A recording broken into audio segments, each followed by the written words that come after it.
what's up, guys? I'm Bologna. I am back with another 12 days of whiskey review. Today is day 8, and I'm going to try to answer the age-old question, the question on everyone's mind: is Blanton's worth it?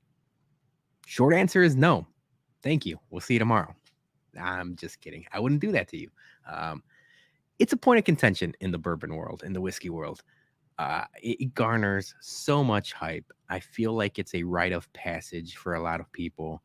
And for those that don't know, it comes from the Buffalo Trace distillery. I call Buffalo Trace the Disney of bourbon.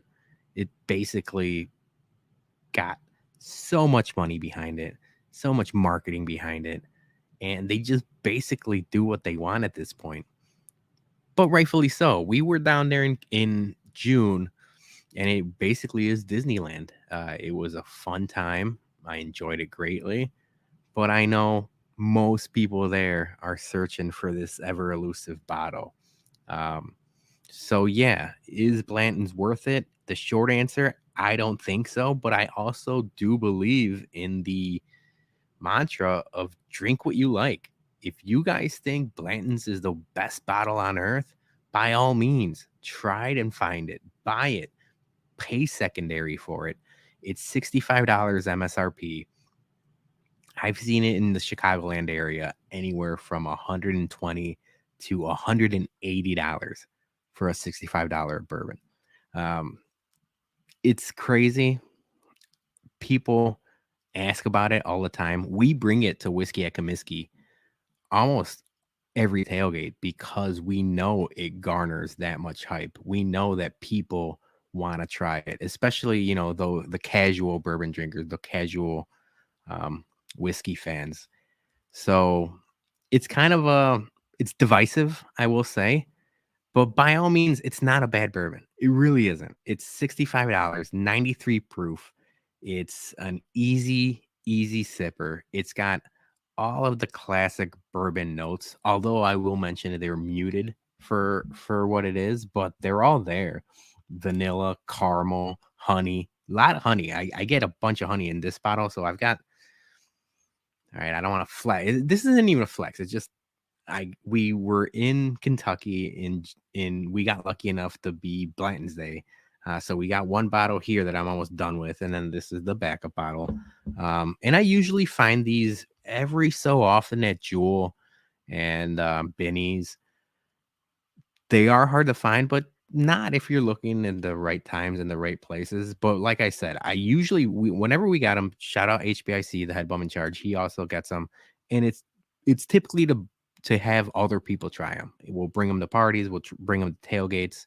We'll bring them whenever we can to the Whiskey at Comiskey, and it's fine. It's an adequate bourbon.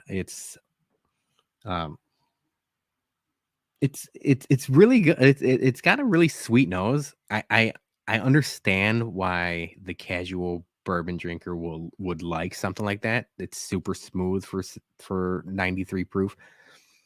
Again, I keep saying smooth, but I don't mean to because smooth is subjective. What is smooth to me might be completely different to someone else with a different palate. It might be too spicy for some people just starting out. So I don't like using smooth to explain this, but it's smooth. So shoot me.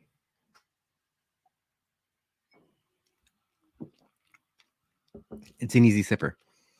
Honey, caramel, vanilla, little bit of leather, not too much oak, but just enough. I don't get much spice to it at all, but some people say that there's like a spice right at the very end of it. Um, the flavors, the finish is fine. Nothing that really stands out, but also nothing bad about it. So, like I said, drink what you like. If you guys think Blanton's is the best bottle in the world, or if you're just starting out and chasing the hype, by all means, pay a little extra, add it to your collection, or come to Whiskey at Comiskey's and try. I just said, holy shit, that is a South Side thing. I'm just adding S's to everything nowadays. Yes, bring it. We'll bring it to Whiskey at Comiskey. You can try it there, and then yeah, we'll go from there. It's fine. I keep saying it's fine. I have some bottles. Actually, I'll compare it real quick. It's $65. This bottle is also $65. I would take this every day of the week instead of Blanton's. So I love Heaven Hill products. I like Heaven Hill's Bottom Bond. The one behind there, McKenna 10, also 65-ish dollars. Also getting harder to find, by the way. I mean, these used to be more readily available. They're getting really hard, but you could still find them in the right places. I could still see, I mean, I'll see this way more than I'll see Blanton's, and I'll take this. Um, we talked about rare breed. That's a different animal unto itself, but same price. I'd take rare breed. Oh 04 to 1910. We've talked about new riff single barrels is another thing that I've been liking a lot of. Whenever I see a new riff single barrel and I'm getting low on mine, I'll pick that up, and that's way cheaper than the $65 blends. So there's stuff out there that is more easily accessible, that is by no means garnering the hype that Blanton's does. But, you know, to each their own. I feel like was this review day 8 of the Whiskey at Comiskey a little clickbaity? Maybe, but we're just starting off. I don't know what I'm doing. I got to start talking about Buffalo Trace at one point or another, and this bottle garners so much hype. I might as well get some clicks out of it, right?